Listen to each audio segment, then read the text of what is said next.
Boa tarde para todo mundo. Eu sou o Fábio, eu sou um homem branco, cabelo preto, blusa azul marinho, azul escura. E hoje eu vou tentar responder aqui uma pergunta um tanto quanto ambiciosa, que é como salvar o futuro do design. Antes de falar de futuro de design, eu queria traçar um panorama atual de como a gente está hoje. Então a gente sabe, nas últimas décadas, a gente teve um crescimento enorme da área de design. O Jacob previu um crescimento para a nossa área exponencial.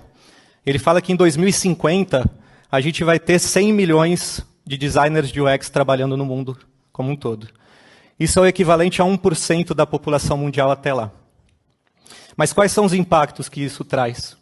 Quais são as consequências e até os efeitos colaterais que isso pode causar numa área quando a gente fala de um crescimento desse porte? A gente já ouviu falar sobre alguns efeitos, e aqui, a partir de 2022, a gente começou a ver meio que uma onda de pessimismo dominar a nossa área de UX. UX design é uma bolha, é superestimado, é subestimado, é um teatro, é uma encenação. Aliás, para quem não assistiu a encenação de UX, tem vários atos, uma série muito boa no YouTube aí do canal Design Team. E o palco de UX, então, estava formado. E de lá para cá, a gente vê que esse movimento ele só continua. Esse movimento de transformações sociais e transformações tecnológicas. A gente sabe que desde o período da pandemia, várias empresas contrataram uma série de profissionais, pensando em um crescimento que talvez nunca tenha se concretizado. E de lá para cá, o que a gente viu foi o efeito disso. Foi uma onda de demissões. Muita gente já falou sobre isso aqui nas outras apresentações. E eu queria trazer para vocês os números relacionados ao impacto que isso teve na nossa área. Então, no ano passado, foram 243 mil pessoas demitidas na área de tecnologia. O equivalente a mais de 600 pessoas por dia. Esse ano, já são mais de 300 mil pessoas. O equivalente a mais de 1.000 pessoas por dia. É impossível que a gente não conheça alguém que tenha passado por um processo de demissão em massa. E caso você não conheça, agora você conhece, porque eu passei por um desses processos. Eu fui demitido em 2020, antes até desse movimento, antes de virar modinha. E mais que isso, o mercado ele tem também se retraído de certa maneira. A gente olha para valor de empresas de mercado, aqui algumas empresas de tecnologia, mas isso aconteceu em todos os segmentos, as empresas perderam valor ao longo dos últimos anos. 60% das empresas de tecnologia de capital aberto caíram pelo menos 25% no último ano. São bilhões de dólares a menos disponíveis nesse mercado. A gente fala também de congelamento de vagas, de menos investimento para a contratação de novas pessoas. O número de vagas abertas hoje é 61% menor do que era há um ano atrás, em maio de 2022, quando a gente teve um pico de contratações. A gente vê também algumas ondas se quebrando. Então, quiet quitting, trabalho remoto, que não é mais tão remoto assim. Na tecnologia, destaque para modelos de inteligência artificial generativa, sobrepondo algumas tendências que a gente ouvia no ano passado, por exemplo, o metaverso, que a gente ainda não viu uma concretização. Num contexto mais amplo, a gente ainda fala de fraturas sociais, fraturas ambientais, crescimento, guerras pelo mundo, uma tentativa de convívio mundial pós-pandemia. Tudo isso a gente já ouviu falar nas apresentações aqui ao longo desses 2 dias.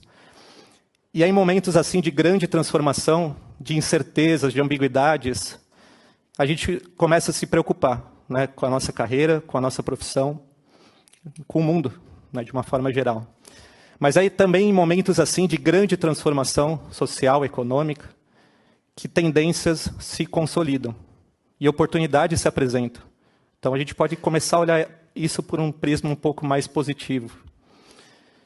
Eu trabalho com design e inovação há 15 anos, hoje atuando pelo Google e trabalhando junto a empresas, tentando desbloquear modelos de experiência através de tecnologia. E trabalhando junto com essas empresas, eu consegui ter um olhar para tendências, para visões de futuro, usando tecnologia e principalmente com um olhar de design. E aqui eu vou compartilhar com vocês algumas ideias relacionadas a como salvar o futuro do design. São 7 ideias, no modelo meio clickbait, meio BuzzFeed, 7 ideias para salvar o futuro do design. Eu pensei muito nessas ideias, principalmente na virada do ano passado para esse ano. As ondas de demissão ainda estavam acontecendo, eu já estava no Google, eu não sabia se isso ia me impactar de alguma forma. Então eu pensei em coisas que poderiam proteger minha profissão, minha carreira, minha posição lá dentro. E se, na pior das hipóteses, eu fosse demitido, que eu estivesse melhor preparado do que eu estava em 2020, quando eu fui demitido pela primeira vez. E quando a gente fala em ação sobre coisas que a gente pode fazer para impactar o mundo, eu retorno nesse modelo que o Tosi apresentou ontem, a esfera de influência, onde a gente fala sobre aquilo que a gente tem impacto direto, o que está na nossa zona de controle, aquilo que a gente pode influenciar e aquilo que se torna apenas preocupação. Eu vou tentar trazer para vocês ideias que estão no centro dessa esfera, coisas que a gente de fato pode fazer e impactar. E a primeira delas é a gente se preparar financeiramente para o pior. A gente fala pouco disso na área de design. E eu vou falar uma coisa aqui que talvez seja chocante, né, para muita gente. Design, pelo menos esse design que eu estou falando, é uma profissão, certo? E como toda profissão, vai ter altos e baixos. A gente vai ter momentos positivos e negativos. E a gente ter uma base financeira para passar por crises é super relevante. A gente já vê uma melhoria, né, uma melhora nesse movimento de mercado. Então, até retomando esse gráfico que eu mostrei anteriormente, de posições abertas, ele está em ascensão desde janeiro desse ano. Então, a gente já começa a ver uma retomada. A gente vê que tem uma redução do número de demissões em massa também, desde o começo desse ano. 85% menos demissões em massa desde janeiro desse ano até o dia de hoje. Então, talvez o mercado já esteja reagindo e já esteja voltando a uma normalidade. Mas o fato é que a gente não sabe se isso é verdade ou não. Isso está na nossa zona de preocupação, a gente não consegue lidar com isso. A gente consegue lidar com a nossa realidade. Então, o que eu queria pensar aqui é, saiba exatamente, e é tão simples quanto isso, saiba exatamente quanto entra e quanto sai de dinheiro da sua conta.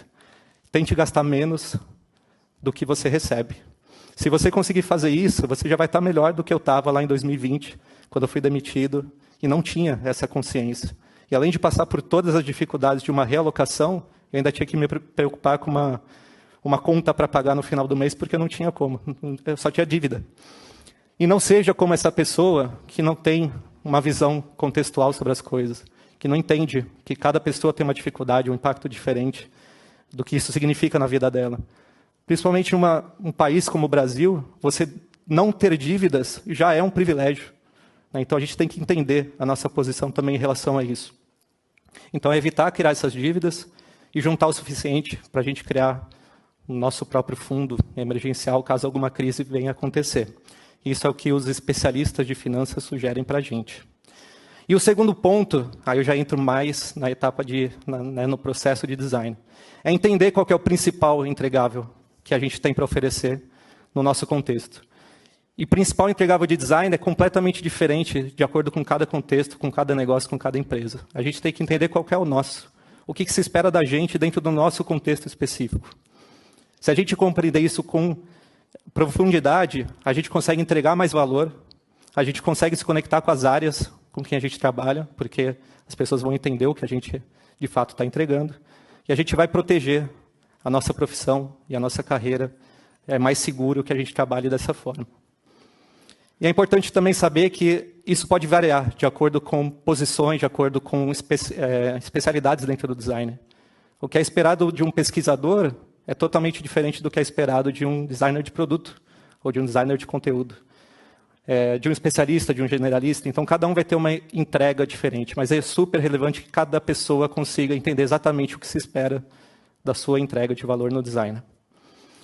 O terceiro ponto está conectado com o segundo. Depois da gente entender o que a gente precisa entregar, é entregar com consistência, entregar com agilidade, entregar com qualidade. Parte do que se entende lá de encenação de UX é que o processo acaba virando mais importante do que a entrega final.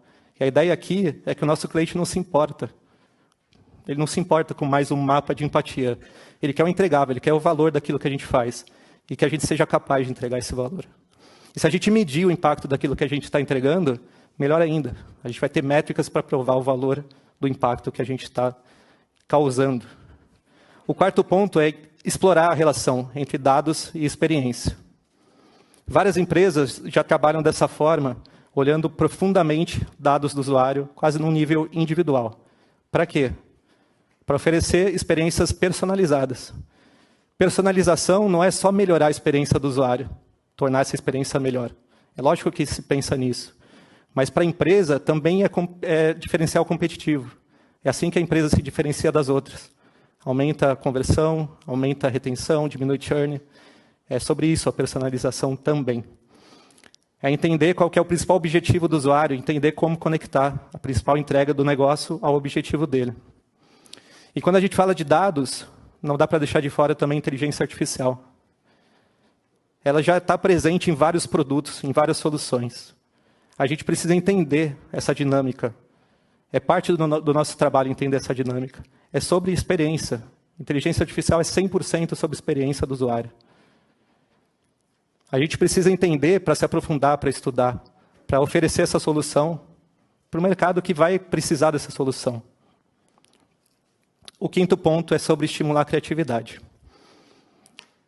É uma característica que a gente tem deixado cada vez mais de lado dentro da área de design.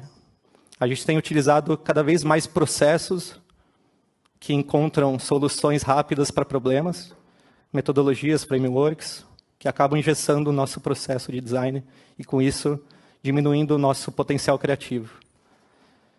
Aqui tem várias formas de a gente pensar em como explorar a criatividade. Essa é uma delas. Eu uso isso com alguns clientes lá com quem eu trabalho no Google, que é pensar uma visão de futuro da solução, idealizar uma visão de futuro e trazer essa solução para o presente. Como seria a experiência ideal futura de um problema que a gente tem hoje. O sexto ponto é trabalhar mais serviço e menos produto.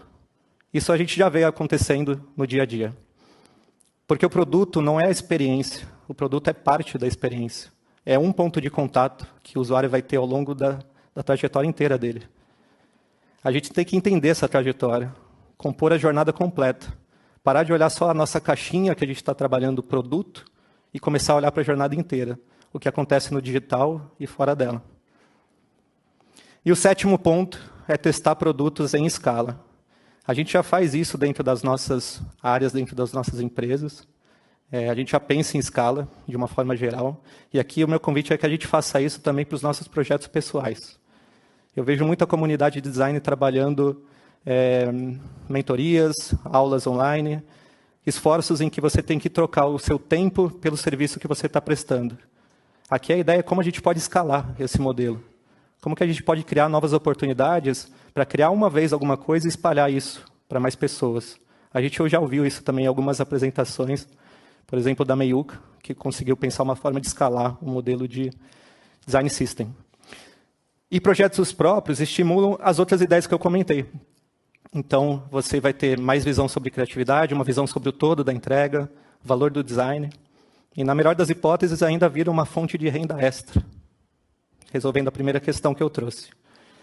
Então, de novo, as 7 ideias. Se preparar financeiramente para o pior, foco no principal entregável de design, entregar com consistência, explorar a relação entre dados e experiência, estimular a criatividade, mais serviço e menos produto, testar produtos em escala. Ok, e qual dessas respostas serve para o título original dessa apresentação? O que vai salvar o futuro do design? E a resposta é nenhuma delas. Porque o design não precisa de salvação. Não da forma como a gente imagina. Esse daqui é uma cronologia da história do design, da evolução do design. Desde o design industrial, passando por gráfico, design de produtos, digital. É uma constante evolução. E ele vai continuar evoluindo. A gente está em um momento único da história do design.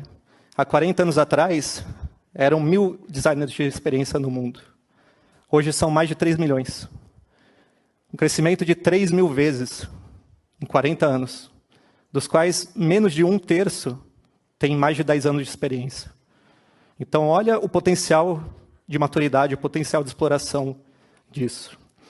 O ponto é, a gente precisa encontrar qual que é o principal valor da nossa atuação para a sociedade. Garantir na sua profissão é explorar, é aprofundar no tema do design. É salvar o design não como foco da nossa ação, mas como consequência de tudo aquilo que a gente faz. Protegendo a nossa profissão com maturidade, com seriedade, encontrando qual que é o principal valor do que a gente faz para a sociedade. E aí a gente vai estar olhando lá para frente, 2050, e a gente vai pensar, todos que estamos nessa sala, e todo mundo que está assistindo isso de casa, que a gente vai ter mais 25 anos nas costas de UX, trabalhando numa profissão com 100 milhões de pessoas, 1% da população mundial. Então, olha a responsabilidade que a gente tem em trabalhar o futuro da nossa profissão dessa forma. E, no final, é a gente que tem que se desenvolver, a gente tem que pensar como a gente cria mais soluções e menos problemas para a sociedade e a forma como a gente impacta. Porque, no final, o design, ele encontra o jeito. A gente tem que encontrar o nosso. Muito obrigado.